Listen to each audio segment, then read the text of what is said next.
Ну и в завершении выпуска к новостям спорта. Рекордное число школьников вышло на беговую дорожку первенства республики по легкой атлетике.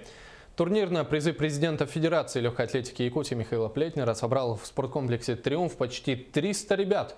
С подробностями Нургуяна Егорова. В эстафете на дистанции 4 по 200 метров напряженная борьба шла между алекминскими и черепчинскими бегунами вплоть до финиша.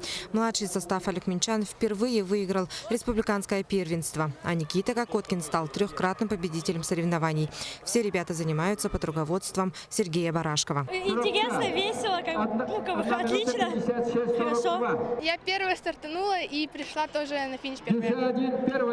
Мне понравилось первый, я был второй забег, и там было трудно было пройти. Я не помню, как было, но было трудно мне оторваться от него. Я бежал последнюю часть, я бежал, и был такой адреналин, когда он за мной бежал. Это вообще нереально мощно. На старт вышли 280 учащихся из 17 команд. Соревнования прошли по тройному прыжку, в высоту, в длину, беговые виды 60, 200, 300, 800 метров, бег с барьерами на 60 метров и 2 эстафеты. Были призеры Дальнего Востока, они здесь только в шестерку попали некоторые. Так что республика у нас по младшим возрастам очень хорошо выступает. Хорошие результаты показали алданские ребята. Золотые медали завоевали в 4 дисциплинах. Также прыгали в длину и тоже победили с ним вместе. Все прошло очень хорошо, собрались и победили.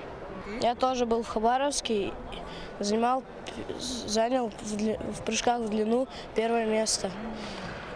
И сейчас в Якутске. Традиционное первенство республики, которое проходит в 6-й раз, показало, что среди легкоатлетов растет достойное поколение.